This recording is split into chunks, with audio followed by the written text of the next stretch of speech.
Ladies and gentlemen, the President of the Republic of the Philippines, His Excellency Ferdinand R. Marcos Jr. The President is being accompanied by DSWD Secretary Rex Gatchalian, Pasay City Mayor Imelda Calixto Rubiano, and DSWD Undersecretary for International Affairs and Attached and Supervised Agencies, Attorney Emeline Aglipay Villar. Booth 1 is the Minors Traveling Abroad System. The Minors Traveling Abroad System is an innovative client-centric online platform designed to simplify and streamline the application process for parents and legal guardians of minors traveling abroad. This system provides a seamless, secure, and efficient transaction experience by digitizing the application, verification, and approval process.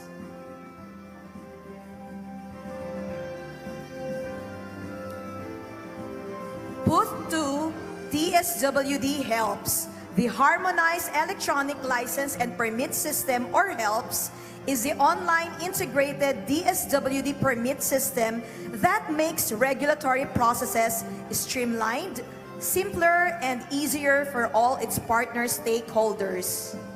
It is a product of a year-long effort of the department in the attainment of one of the 7 priority programs and initiatives of the DSWD, the Paspas Serbisyo Program.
Booth 3, Programs under Bagong Pamilyang Pilipino. This chapter of the Pamilya sa Bagong Pilipinas Compendium includes the supportive interventions that address the needs of beneficiaries, particularly during the crucial stages of family development. It covers family formation, raising children, early childhood care and development, adolescence and youth, working and productive years, and active aging. The programs and services included in this chapter are designed to support the development of each family member from their formative years to their productive and senior years.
Booth 4, Programs under Bumabangon sa Gitna ng Hamon. This chapter of the Pamilya sa Bagong Pilipinas Compendium illustrates various social issues faced by Filipino families in their daily lives. These challenges significantly impact the structure and adaptability of families within their environment, often leading to problems in their relationships.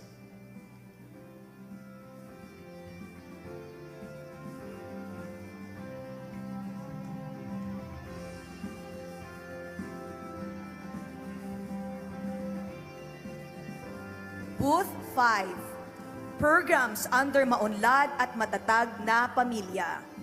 This chapter of the Pamilya sa Bagong Pilipinas Compendium features the issues, programs, and services, as well as the experiences of beneficiaries related to the growth of Filipino families, particularly in achieving their goals as individuals or as a family.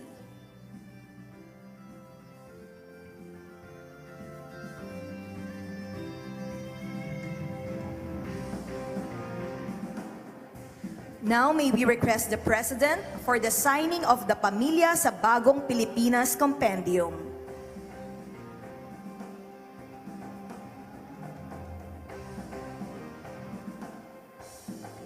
Thank you, Mr. President. A round of applause, please.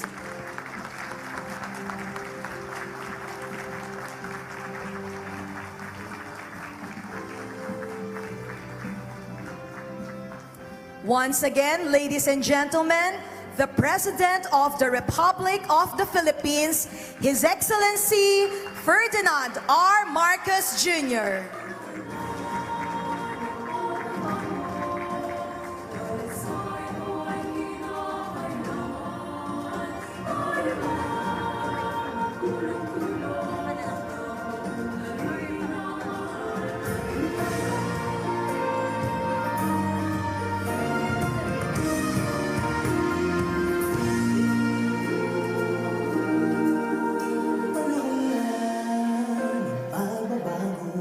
Let us all stand, please, for the invocation, which shall be led by Ms. Leanne Rose Parman Camante of the Standards Bureau of the DSWD. Let us pray. Almighty God, we worship you and we adore you. It is through your great power and love that all things are possible. We also continue to feel your unending blessings through your divine grace and mercy. We express our immense gratitude for the lives of the people gathered here today, our colleagues, partners, and leaders. We thank you for the opportunity to create and implement programs, services, and opportunities for the people whom we serve. Today, our hearts are full, and we are grateful for the opportunity to gather together to celebrate the 74 years of our beloved department, the DSWD. It is our pride and honor as angels in red vest to be under the wing of the lead agency that extends social welfare and development to our countrymen. Lastly, we continually seek your guidance and providence as we fulfill our duties and as we deliver the maagap at mapagkalingang serbisyo to every Filipino family. We ask all this through your mighty name. Amen. We may now be seated.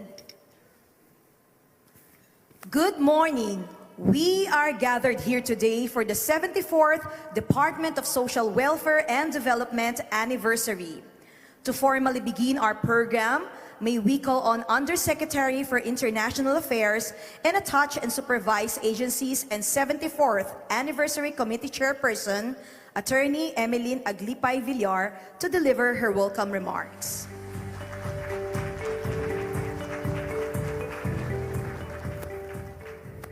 Our guest of honor, His Excellency President Ferdinand R. Marcos Jr., our beloved Department Secretary, Secretary Rex Gatchalian, Honorable Pasay City Mayor Emmy Calixto, our development partners, non-government organizations, and civil society organizations, colleagues from the DSWD and various government agencies, our distinguished guests, ladies and gentlemen, It is an honor for me to welcome you to the DSWD's 74th anniversary celebration.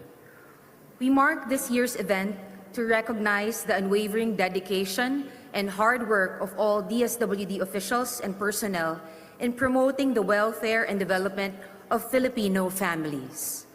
As emphasized in the anniversary theme, bawat pamilya ay mahalaga sa bagong Pilipinas, the department regards the significance of families in nation building. Families are the primary institutions where values such as respect, responsibility, and compassion are taught and learned. Regardless of the type of family structure that we are in, our family members instill in us a sense of citizenship, social responsibility, and civic engagement, which are crucial for building a cohesive and a harmonious society.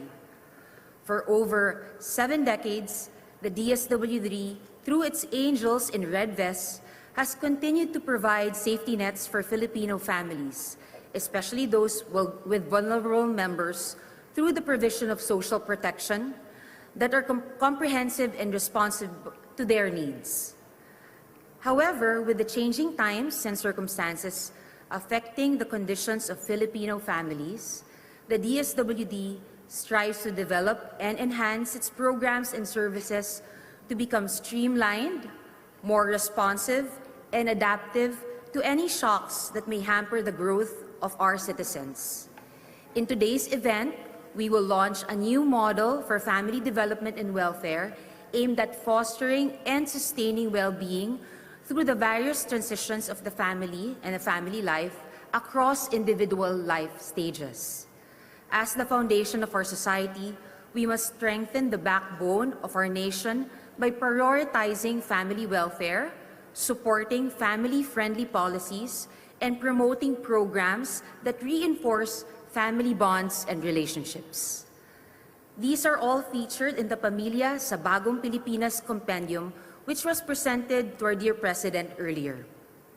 Each of the DSWD programs and services featured in the compendium has been proven to be effective, relevant, efficient, and inclusive for every Filipino family. Meanwhile, in line with the President's directive to ensure ease of access to government services through digitalization, the DSWD also embarked on a digital transformation journey to improve efficiency and inclusivity in the provision of its services and programs. The department developed the Digital Harmonized Electronic License and Permit System, or HELPS, and the travel clearance for minors traveling abroad. It is an online system which will be launched this morning. Later this afternoon, we will also witness the Kaagapay Donations Portal launch. We hope that through these initiatives, we will be able to provide a more innovative and inclusive way of delivering social welfare and development programs to the poor, marginalized, and vulnerable sectors of our society. Finally, let us continue to recognize the significance of families in nation building and work together to build strong, resilient, and loving families that will be the foundation of a bagong Pilipinas. Maraming salamat po, and happy 74th anniversary DSWD. Thank you, Undersecretary Villar.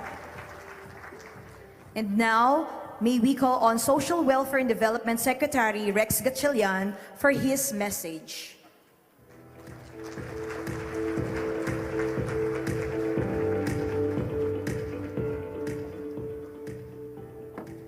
His Excellency President Ferdinand R. Marcos Jr., sir, colleagues in government, our esteemed partners in the delivery of social welfare and development services, social welfare and development agencies, or our SWADAs, valued stakeholders, and to the entire DSWD family, good morning and welcome to DSWD's 74th anniversary.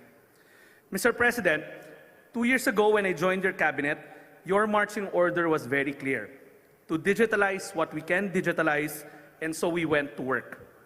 People always think that because we are one of the older and more traditional departments, things have to be done manually. Parang hindi namin kaya mag-digital.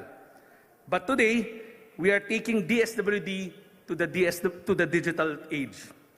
Following the directive of the President, the first order of business was digitalize our regulatory services. Not a lot of people know that DSWD issues out permits to social welfare and development agencies, or as we call them, SWADAs, non-government organizations, people's organizations, and civil society groups.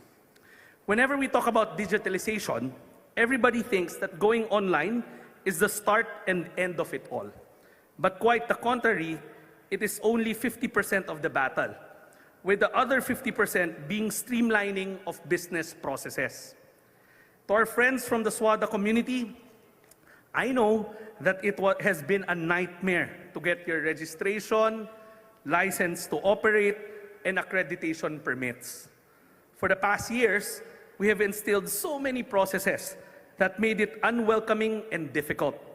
Before, it would take a SWADA an average of 6 months just to get their registration, their license to operate, and accreditation.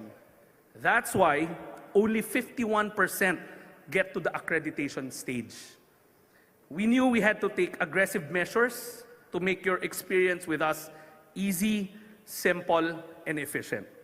With that, we are now launching DSWD Helps, which stands for Harmonized Electronic Licensing and Permit System. With DSWD Helps, not only did we streamline the process of registration, licensing, and accreditation, including public solicitation and duty exempt on importation of donations from 6 months to just 7 days, cutting down the processing steps from 49 to just 12 steps, and harmonizing documentary requirements so that applying organizations need to submit only 10 requirements compared to the 50 that we used to ask from you. Actually, let me just go a bit technical with a lot of you.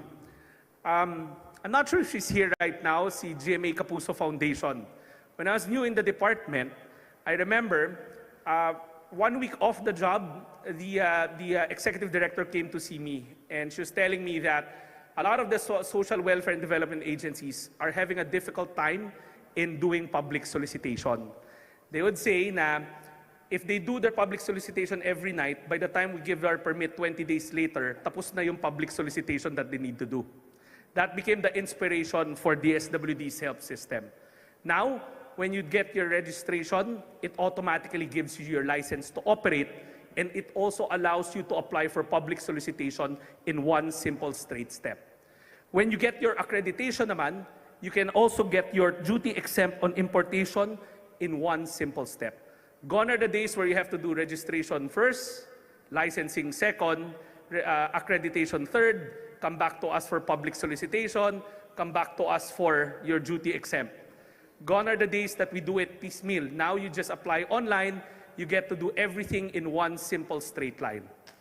This is crucial because we all know that government cannot end poverty and hunger on its own. But we are blessed in this country that we have a lot of good doers out there. Through the DSWD Helps, we are able to provide a welcoming environment for all our SWADAs to make sure that we bring you into the fold so that you can be our partners and force multipliers in ending poverty. Moving forward, we also want to make sure that we bring back simplicity in governance. Dati, pinahihirapan natin ang ating mga magigiting na social workers. Kahit gaano sila kalayo, kailangan nilang pumunta sa DSWD office at mag-submit ng napakaraming requirements para lang ma-accredit, para mag-appear sa court cases, at para maging marriage counselors. And so today, we are also announcing that we are not only removing the mandatory requirement of accreditation for social workers appearing in court cases, dahil we all know may family courts na, so we don't really need to accredit social workers to appear in court cases. And then, with a simple 3-day training session in our DSWD Academy, you can now be accredited to become a marriage counselor. Gone are the days na para maging marriage counselors, days at napakarami at napakahirap na mga proseso para lang ma-accredit. Looking forward, we will also ensure that government comes into the picture with financial assistance to our private care facilities. The rationale for this being that it takes time for government to set up care facilities, and it's very expensive for us to maintain them. Now, we will leverage your capacities and use your expertise, but in the process, pay for the cost of care of our clients that we endorse to you. This is the welcoming environment that we want to foster between DSWD and our SWADAs. We look at you as our partners in ending poverty, partners in extending social protection, and partners in ending hunger. In keeping with our goal of moving towards the digital age in regulatory framework, we also made sure that we tapped into the latest online payment gateways. We are happy to report that you can now pay for your permits online by using GCash or Maya. Another regulatory service that we have re-engineered is the provision for travel clearance for minors. Today, we are also launching the Minors Traveling Abroad portal, an automated system that makes it convenient to get travel clearances for minors traveling abroad without the supervision of their parents or legal guardians. The current manual system is not only time-consuming because it requires our clients to fall in line, it is also risky as it does not require the child to appear physically as the child is in school during office hours. Through this digital innovation, clients can now schedule the interview of the child at their convenience during evenings or weekdays and process it in the comfort of their own homes online, allowing flexibility whenever the child is available. Aside from streamlined processes, the MTA system also allows us to protect the child from trafficking by ensuring that our social workers can see and talk to the child as they conduct the interview online. SWADA's government partners, DSWD's main tagline now is, "Don't fall in line, go online." On top of this, we also invited the President to witness the launching of the Pamilya sa Bagong Pilipinas model this morning. Over the years, pag sinabing DSWD, ang natatandaan lang nila ay assistance to individuals in crisis situation, or AICS, or Ayuda sa Kapos ang Kita program, or AKAP. These are good financial interventions, but there is so much more to DSWD than AICS and AKAP. Over the years, our Social Technology Bureau has come up with an array of innovative, non-monetary interventions to strengthen family cohesion in the country. Hindi lang ho ito napapansin. So that's why today, we collated them into a directory that we will distribute to our local government units and all our SWADAs so that they become an easy guide for all the non-financial interventions that they can access in DSWD. With all these initiatives, first and foremost, we thank you, Mr. President. Your support is invaluable as we achieve these milestones in social protection for all our clients, the poor, the marginalized, and the vulnerable. To our angels in red vests, it has both been an honor and a privilege to serve alongside you and be part of these 7 decades of DSWD. This celebration is a testament to the commitment of providing caring and compassionate service to every Filipino. Maraming salamat. Happy anniversary, DSWD. Thank you, Secretary Gatchalian. Kindly direct your attention on screen to see the latest digital initiatives of the DSWD.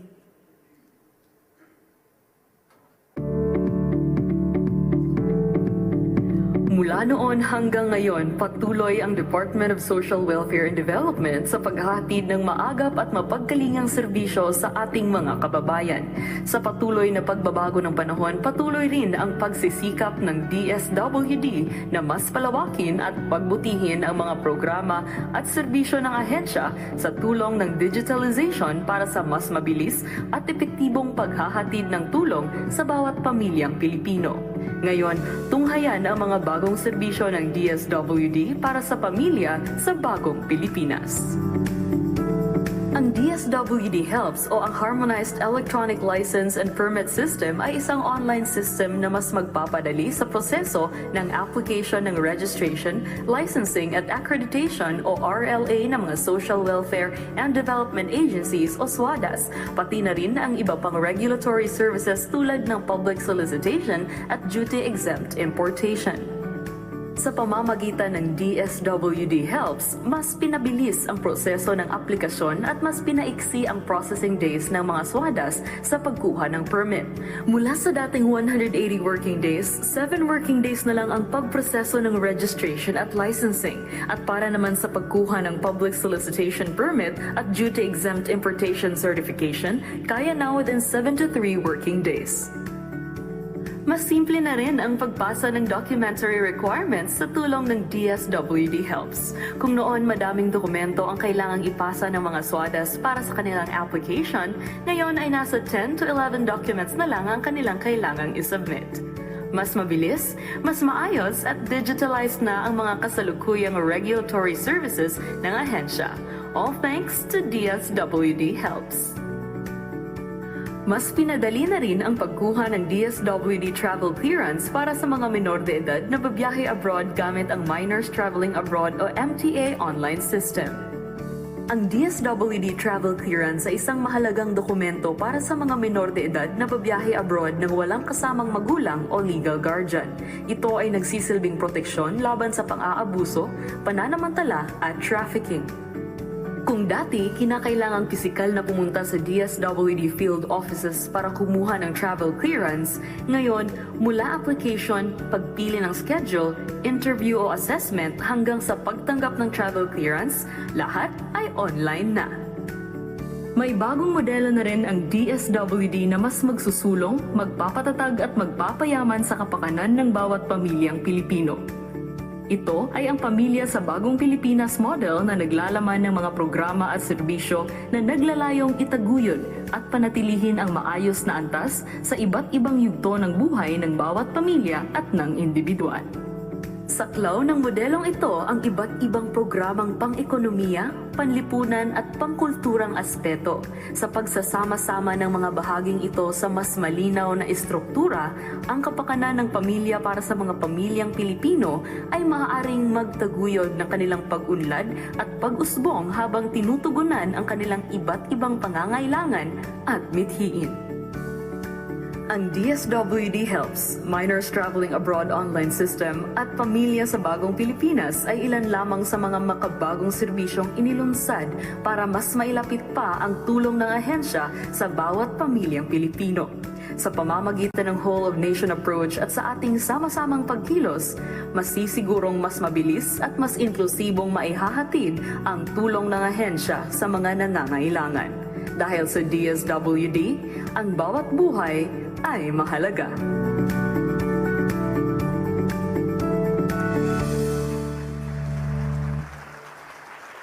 And now, let's proceed with the ceremonial launching of the Harmonized Electronic License and Permit System, or HELPS, and the Minors Traveling Abroad, or MTA portal.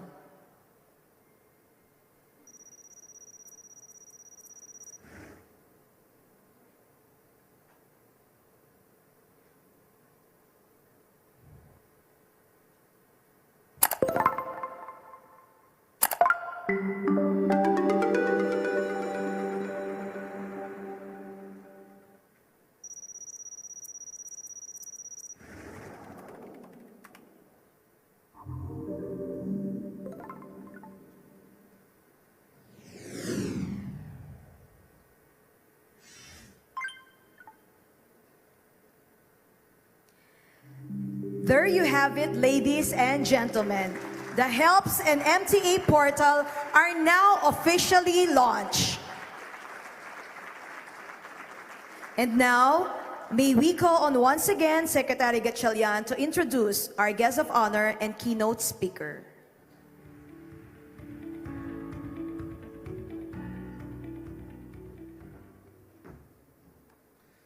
Ladies and gentlemen, the President of the Republic of the Philippines, His Excellency Ferdinand R. Marcos Jr.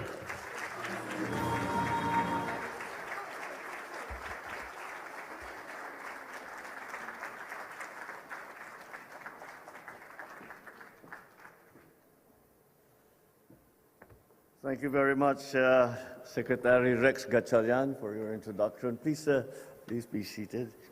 Pasay City Mayor Imelda Calixto Rubiano, the DSWD Undersecretary M. Aglipay-Villar, officials and employees of the Department of Social Welfare and Development, fellow workers in government, ladies and gentlemen, good morning and happy anniversary.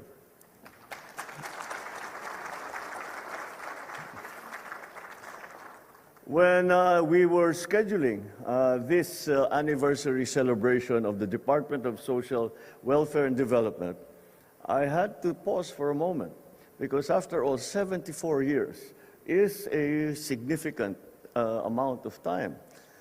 Kung tao yan, may senior citizens card na yan. Nag-e-enjoy na ng discount sa grocery at saka sa mga priority lane. But when it comes to serving the public, the DSWD remains as sprightly, as committed, and even a better organization than it was when you began. Since your establishment, this institution has been a steady, reassuring presence for many, many, many Filipinos through countless generations. You have provided not just assistance, but behind that assistance, you have also provided hope to families rising from hardship, to communities devastated by calamities, to individuals who need to feel that their government is there by their side, ready to assist. Your vision is simple and profound: to build a resilient, inclusive society where no one is left behind. Time and again, we have seen how that vision translates into action, whether in the swift distribution of aid after a typhoon, the consistent support for struggling families, or the enduring commitment to sectors often overlooked by society. The mission does not end here. It has really just begun. Lasting change is not built overnight. It takes consistent and honest and dedicated effort. Every single centavo spent, every program that is implemented, every decision that has been made must serve a very clear purpose: to create opportunities that endure, that uplift and reach far beyond just today. One of the strongest examples of this commitment is the 4 Ps. This program reflects a fundamental belief: education and health are investments in the future. Through conditional cash grants, we help families stay on track with their children's education and their health care, laying a sturdier foundation for a better life.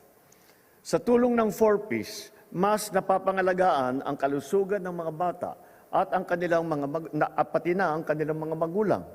Mas dumadami ang pumapasok sa paaralan at mas nabibigyang pansin ang pangangailangan ng mga kabataan na itinuturing natin pag-asa ng bayan. Just last year, more than 4 million households received support through the 4 Ps. Behind these numbers lies a deeper, more profound success.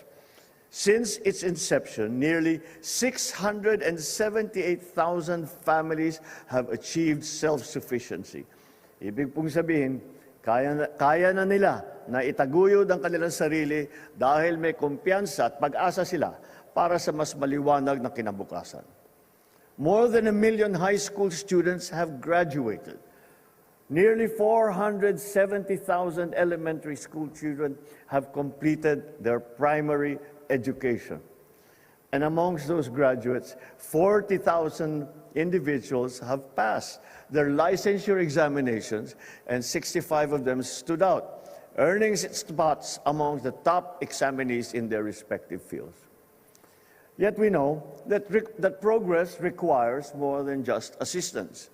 It demands that opportunities be built so that they may earn and they may grow. While the implementation of the Sustainable Livelihood Program, or SLP, we empower our fellow Filipinos with the skills, with the resources, most importantly, the knowledge to improve their livelihoods, whether through micro-enterprises or stable employment. Under SLP, we conduct free technical, vocational, and life skills training for our vulnerable and marginalized sectors. Hindi po ito nangangahulugan Sustainable Love Life Program, ma. Baka kasi may magtanong siya, Sir, meron bang training para sa mga pusong laging nalulugi? Yan yung mga personalities without jowa. Nangunguna na dyan yung inyong kalihim. So, masyadong masipag itong ating sekretary. Wala nang panahon para magromansa. Lahat naman sa inyo Kapag ka tinatuwa niya, lahat kayo, the secretary, the USEC, kahit alas 3 ng umaga, ay tumatawag ako, sumasagot. Hindi na yata kayo natutulog. Matulog naman kayo paminsan-minsan para medyo wag kayo makakasakit kasi kailangan namin ng sigla ninyo. Alam niyo po, kung ang SLP, ay para sa love life, siguradong dagsa ang aplikante. Lalo na yung mga nasa situationship. Yung invested ka na pero wala pa ring label. Pero negosyo po ang tinututukan natin. Hindi po puso, hindi po natin kaya yon. Sa pamamagitan nito, natututo ang ating mga kababayan kung paano magtaguyod ng negosyo, palaguin ang kita at patatagin ang kanilang kinabukasan. In 2024, nearly 271,000 households benefited from SLP. While we focus on the future, we also honor those who built the foundations of our present. Our senior citizens who have dedicated decades of their lives to hard work to help our nation. They deserve comfort, dignity, and peace of mind in their twilight years. And through the social pension for indigent senior citizens, we deliver financial aid to help cover their daily necessities and medical expenses. Hindi na mangangamba ang ating mga senior kung saan kukuha ng pambili ng gamot o panggastos na pang-araw-araw. In 2024, nearly 4.3 million senior citizens received social pensions. For these elders, the monthly stipend is a reassurance that their contributions to the nations are cherished and are appreciated and redound to their benefit. Even as we strengthen these core programs, we remain vigilant against modern challenges such as climate change. Natural disasters are growing more frequent, more severe, leaving communities at greater risk. So to address this, we utilize the Quick Response Fund, or QRF, a dedicated resource for swift, effective disaster response. Nakalaan ang QRF para sa agarang pagbili ng pagkain, kagamitan, at iba pang pangunahing pangangailangan ng mga nasalanta sa kalamidad. Last year, nearly 7.4 million disaster-affected Filipino families received essential assistance through the QRF. Over 540,000 families were also provided early recovery services, ensuring support beyond just immediate relief. These numbers embody our commitment to stand with our people, swiftly, compassionately, and resolutely through every stage of their recovery. As we commemorate the past, we must also prepare for the future. That future demands modernization, efficiency, accessibility.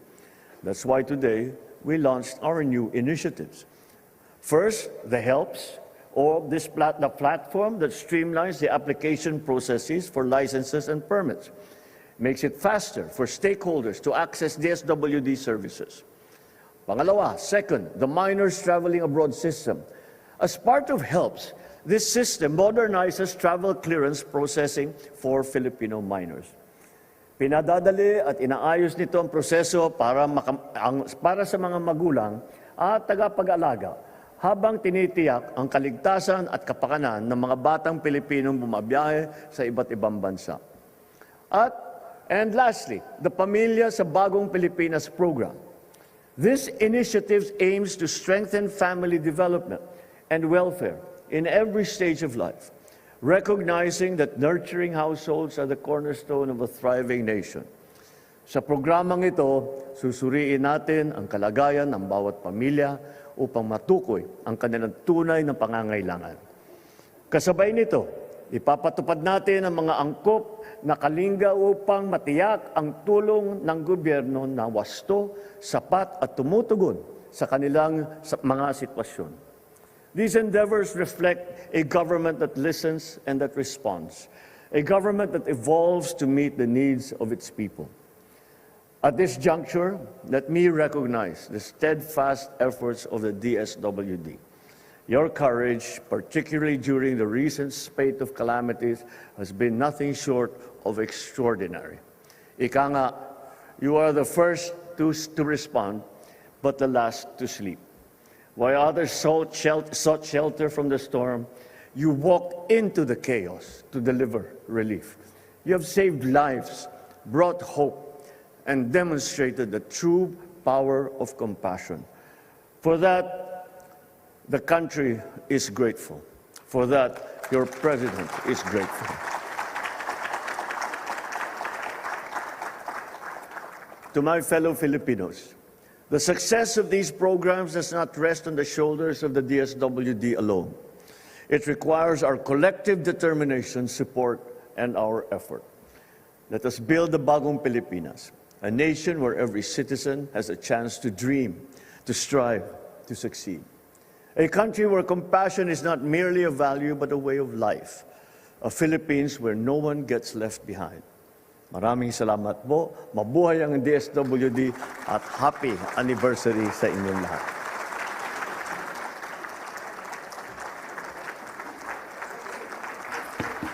Thank you, Mr. President. And now, may we request the President, together with Secretary Gatchalian and Yusek Villar, to kindly grant us a photo opportunity. May we call on stage the DSWD partners. DSWD Undersecretaries, please stand by.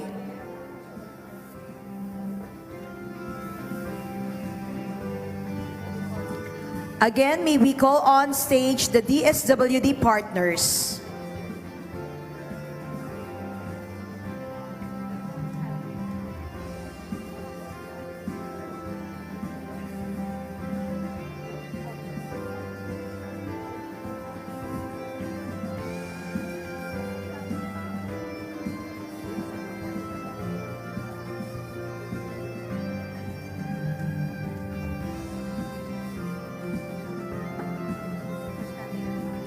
DSWD Undersecretaries, please stand by.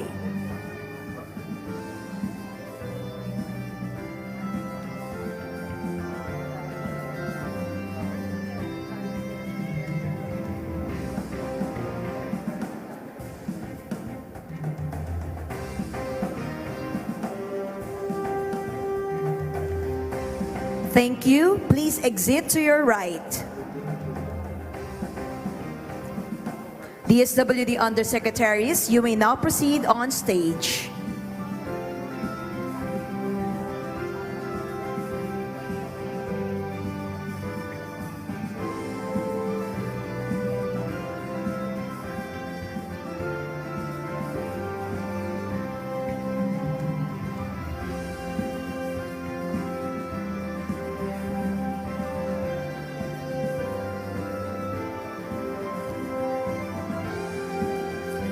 Thank you.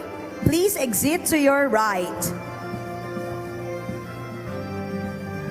At this point, may we request the President to kindly grant us a group photo downstage with all of our attendees.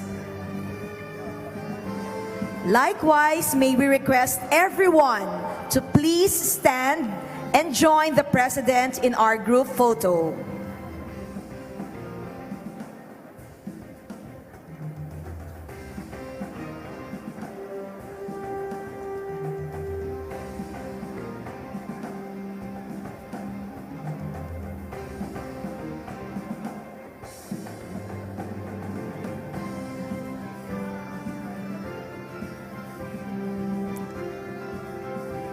Ready. At the count of 3. 1, 2, 3. Thank you, Mr. President, for granting us a photo opportunity. That concludes our program. Thank you, Mr. President, for gracing the 74th DSWD anniversary. Once again, ladies and gentlemen, the President of the Philippines, His Excellency Ferdinand R. Marcos Jr.